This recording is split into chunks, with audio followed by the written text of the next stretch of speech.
This movie was a well-needed reboot of the Halloween franchise, especially after the Rob Zombie movies, especially after the second Rob Zombie movie, which was all the way awful and terrible in all sorts of ways.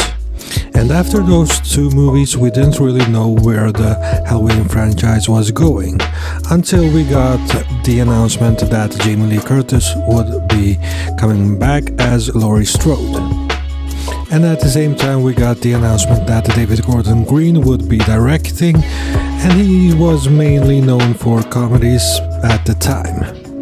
And many were unsure about if a comedy director can direct a horror movie, especially a Halloween movie where it gets very dark and brutal. But comedy and horror are very closely related because they both have the immediate feeling they want to get out of you.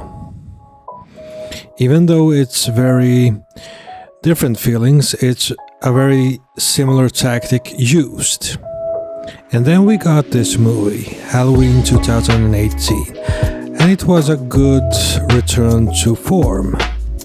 Gone were the aspects like the Cult of Thorn and the more ridiculous things in this franchise, and most importantly, the most awful movies in this franchise like Halloween 6 and Halloween Resurrection.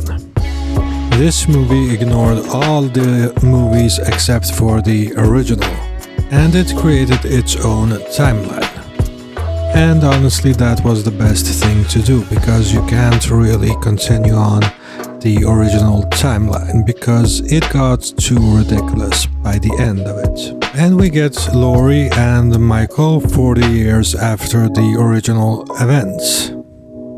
She has a daughter that she has a bad relationship with and a granddaughter that she tries to have a good relationship with, while Michael is a prisoner at Smith's Grove, and he's being relocated to a worse facility.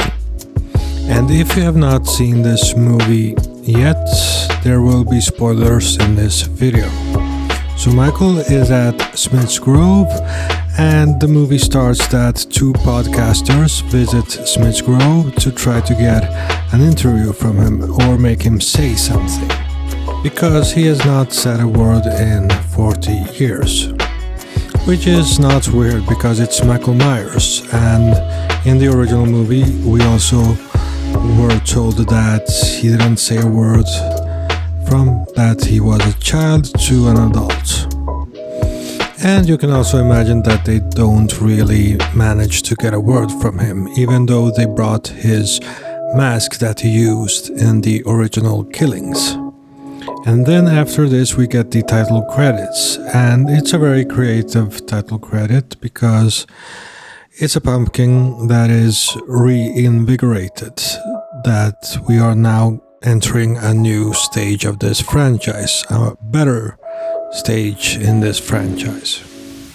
And then we meet three different generations of the Strodes: Laurie, her daughter, and her granddaughter, and we see how their relationships are like. Meanwhile, while Michael is being relocated, there is a crash and Michael escapes. And we get a new killing spree started. So this movie is a movie I was very excited for when it was about to get released, because we hadn't got a Halloween movie since Rob Zombie's Halloween 2 in 2009, and this came out in 2018, so almost 10 years in between. And I pretty much got what I was expecting. I was expecting a little bit better, but overall, this was a good movie. The style of filmmaking and the visual style is more like the original movie than all the sequels after it, with the addition that we get more gore, and that's because it is a modern day movie. It's for a modern audience that is more used to gore, and The only one that didn't have that much gore was the original movie in 78, but already in Halloween 2 in the 80s we got more gore and more brutal violence. Jamie Lee Curtis has a very good performance here as Laurie Strode. She came back for the role after she had done Halloween Resurrection the last time. And that one was just basically a cameo where she was in the movie for like 15 minutes or so. Here she is back as the Laurie Strode that we know, but still very, very changed because of the events that happened 40 years ago. And I have to admit that she's more like Sarah Connor here, but still very recognizable from the Laurie we know. At least in overall behavior. All the others in the cast do well too. Judy Greer as Laurie Strode's daughter is pretty good here. Andy Matichek as her granddaughter is also great here. But most importantly, the depiction of Michael Myers is spot on here.